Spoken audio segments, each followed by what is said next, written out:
যথেষ্ট দুৰ্ভাগ্যজনক কথা যে বৰ্তমান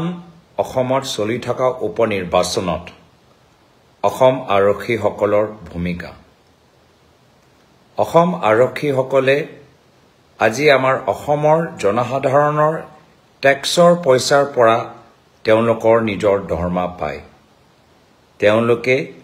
অসমৰ জনসাধাৰণৰ সেৱক আৰু জনসাধাৰণে বৰ্তমান চলি থকা উপনিৰ্বাচনত নিৰপেক্ষ আৰক্ষী বিভাগ বিচাৰে কিন্তু আজি এই উপনিৰ্বাচনৰ সময়ত অসমৰ আৰক্ষী বিভাগ অসমৰ জনসাধাৰণৰ হৈ নহয়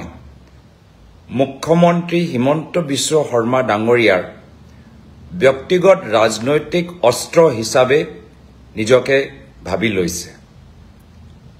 বৰ্তমান বিহালীত উপনিৰ্বাচন কংগ্ৰেছৰ দলৰ জ্যেষ্ঠ নেতাসকল জিলা সভাপতিসকল প্ৰাক্তন বিধায়কসকল যোৱা বিধানসভা নিৰ্বাচনত খেলি আমাৰ প্ৰাৰ্থীসকল আজি সকলে নিৰ্বাচনী বিধি আৰু বিশ্বনাথ জিলা উপায়ুক্ত মৌখিক অনুমতি পোৱা পিছত যদিও যোৱা কালি বিহালীত নিৰ্বাচন প্ৰচাৰ শেষ হ'ল আজি বিশ্বনাথ চাৰিআলিত আছে বিশ্বনাথ চাৰিআলি বিহালী বিধানসভা সমষ্টিত বাহিৰত আৰু তেওঁলোকে এটা যিহেতু হোটেলত আছে আৰু আমি দেখা পাইছো বা অসম আৰক্ষী এতিয়া কোনো প্ৰমাণ নথকাকৈ কোনো ৰিটেন কমপ্লেইণ্ট নিজৰ লগত নথকাকৈ এতিয়া হোটেলৰ ভিতৰত সোমাই বিভিন্ন ৰুমত আজি তেওঁলোকে তালাচী কৰিছে কি প্ৰমাণ তেওঁলোকৰ ওচৰত আছে মাত্ৰ কোনোবা বিজেপি দলৰ ডাঙৰ নেতাৰ নিৰ্দেশ মৰ্মে আজি তেওঁলোকে কামখিনি কৰি আছে কিন্তু অসমৰ জনসাধাৰণ চাই আছে আজি যি ব্যৱহাৰ সেই ব্যৱহাৰ আমাৰ কংগ্ৰেছ দলৰ নিৰ্বাচনী প্ৰচাৰ ওপৰত কোনো প্ৰভাৱ নেপেলায় বা কংগ্ৰেছ দলৰ ওপৰত কোনো প্ৰভাৱ নেপেলায় কিন্তু অসম আৰক্ষী জনসাধাৰণৰ মাজত যি এটা সন্মানপূৰ্বক যি এটা স্থান পাইছে জনসাধাৰণৰ মাজত যি এটা মৰ্যাদা আজি তেওঁলোকে পাইছে এই যোৱা উপনিৰ্বাচনৰ কিছু দিনৰ পৰা সেই মৰ্যাদাটো তেওঁলোকে লাহে লাহে হেৰুৱাই পেলাইছে আৰু গৃহ বিভাগৰ দায়িত্বত কোন আছে সকলোৱে জানে মুখ্যমন্ত্ৰী হিমন্ত বিশ্ব শৰ্মা আমি নাজানো যে কেনেদৰে বিশ্বনাথত বা বিহালীত বিজেপি চৰকাৰৰ মন্ত্ৰীসকল নিশা 10টা বজাত ক'ত যায় কোন অকলে নিজৰ গাড়ীত গৈ আছে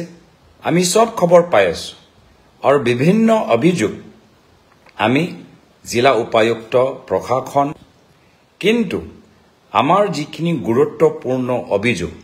তাৰ ওপৰত অসম আৰক্ষী বিশ্বনাথ জিলা আৰক্ষী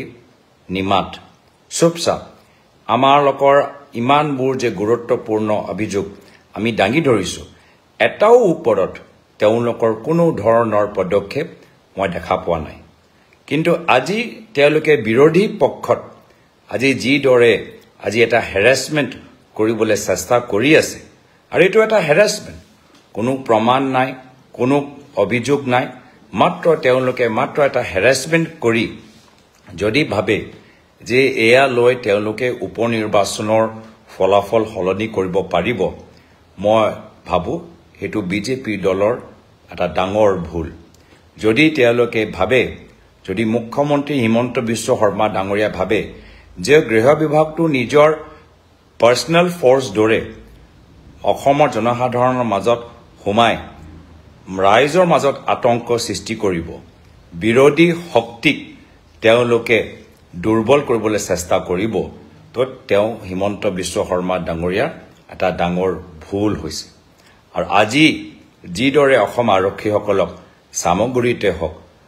বিহালীতে হওক আজি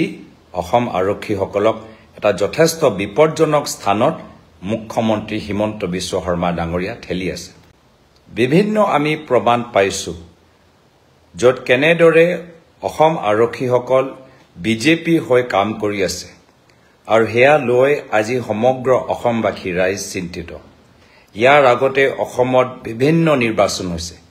কত নিৰ্বাচন হৈছে কত উপনিৰ্বাচন হৈছে লোকসভা নিৰ্বাচন হৈছে আজি মাত্ৰ উপনিৰ্বাচন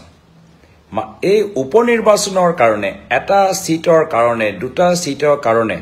আজি অসম আৰক্ষীসকলে যিদৰে আজি নিজকে ৰাজনৈতিক অস্ত্ৰ হিচাপে ব্যৱহাৰ হ'বলৈ যে সুযোগ দি আছে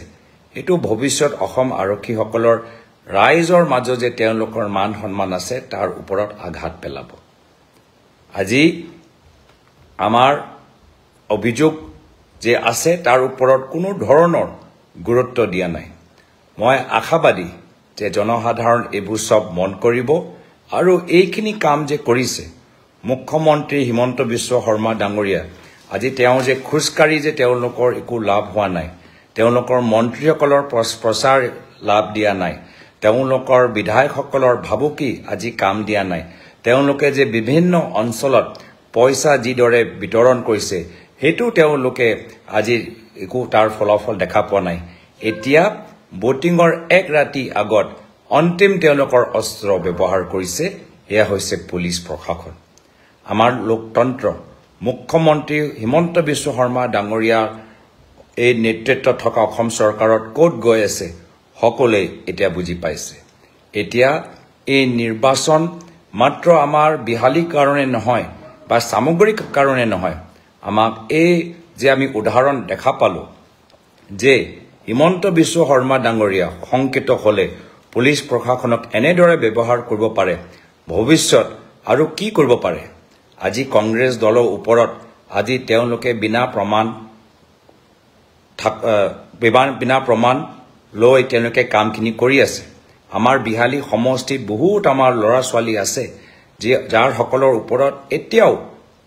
এতিয়াও কাৰ কেছ চাপি দিয়া গৈছে কাৰ কেছবোৰ উঠাই দিয়া নাই আমি জানো যে কা আন্দোলনৰ সময়ত 5 জন যুৱক শহীদ হল স্যাম ষ্টেফাৰ্ড ঈশ্বৰ নায়ক পাংগিং আৰু আজিও আমি গম পোৱা নাই যে কোন আৰক্ষীসকলৰ নিৰ্দেশ মৰ্মে বা কেনেদৰে এই 5 জন যুৱক শহীদ হল তো এই ধৰণৰ যে গণতন্ত্ৰক হত্যা কৰিবলৈ বিচাৰিছে গুণ্ডাৰ সংস্কৃতি যে আৰম্ভ কৰিছে এটো আমাক নস্যাৎ কৰিব লাগিব আমি সকলে একজোট আমাৰ মনোবল আৰু বৃদ্ধি পাইছে আৰু বিজেপি দল যে হতাশ হৈ গৈছে মুখ্যমন্ত্ৰী হিমন্ত বিশ্ব শৰ্মা ডাঙৰীয়া আজি হতাশ হৈ গৈছে চাৰিওফালৰ পৰা ৰিপৰ্ট পাইছে যে বিহালীত তেওঁলোকৰ হাৰ নিশ্চিত এটা এনে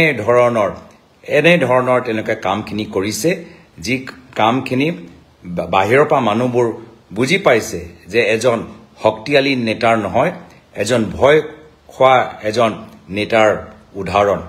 আজি যদি সঁচাকৈ তেওঁলোকৰ সংগঠন ইমানে শক্তিশালী যদি সঁচাকৈ তেওঁলোকৰ ইমানে জনপ্ৰিয়তা যদি সঁচাকৈ তেওঁলোকে বিহালীত ইমান কাম কৰিছে তেতিয়া পুলিচ প্ৰশাসনক এনেদৰে কিয় ব্যৱহাৰ কৰা হৈছে তেতিয়া হলে বিহালী সমষ্টি ৰাইজক কিয় ভাবুকি দিয়া গৈছে তেতিয়া হলে কিয় উচ্ছেদৰ ৰাজনীতি আৰু ভাবুকি চলি আছে এইবোৰ সব কাম নিদিয়ে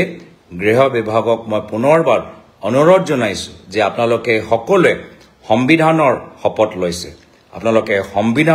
শপত লৈছে কোনো ৰাজনৈতিক দলৰ শপত লোৱা নাই আৰু আজি অসম বিধানসভা নিৰ্বাচন মাত্ৰ 15 মাহৰ পিছত ৰাজনীতিত কোন দিনা কি পৰিৱৰ্তন হয় কোনোৱে বুজিব নোৱাৰে বা কোনো ক'বও নোৱাৰে মই আশা কৰোঁ যে অসম আৰক্ষীসকল গৃহ বিভাগৰ যিখিনি বিষয়া আছে যি সংবিধান মনত ৰাখিছে সংবিধানৰ প্ৰতি তেওঁলোকৰ শপতটো আজি তাৰিখত মনত ৰাখিব আৰু আমিও মনত ৰাখিছো যে কোনে আজি সংবিধানৰ প্ৰতি শপত পাহৰি আজি বিজেপিৰ এজেন্ট হিচাপে কাম কৰি আছে ৰাইজও মনত ৰাখিব আৰু ৰাইজে ইয়াৰ প্ৰত্যুত্তৰ অনাগত দিনত দিব বিহালী আমি জিকিম আজি এই বিজেপি সংকিত দুৰ্বল আৰু আজি তেওঁলোকে সাধাৰণ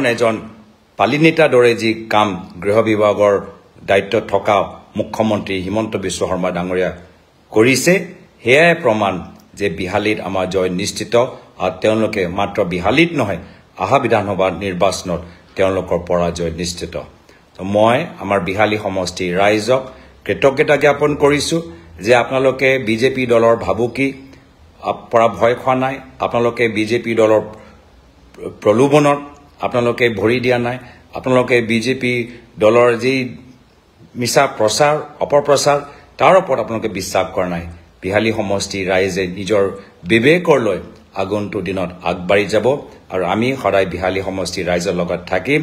বিশ্বনাথ জিলাৰ ৰাইজৰ লগত থাকিম আৰু আমি প্ৰত্যেকগৰাকী ব্যক্তি চৰকাৰৰ ভিতৰত আৰু চৰকাৰৰ বাহিৰত যিসকলে নিৰপেক্ষ লোকতান্ত্ৰিক অসম বিচাৰে আমি সেই সকলৰ লগত থাকিম আমি লোকতন্ত্ৰটো আৰু মজবুত কৰিম আমি অসম আৰক্ষী কোনো ব্যক্তিৰ ব্যক্তিগত ফৰ্চ আমি হ'বলৈ নিদিওঁ এইখিনিয়ে কথা আজি এই ফেচবুক লাইভ যোগেদি মই জনালো সকলোৱে আমাৰ কামখিনি আগবাঢ়ি লৈ যাওক আমাৰ জয় নিশ্চিত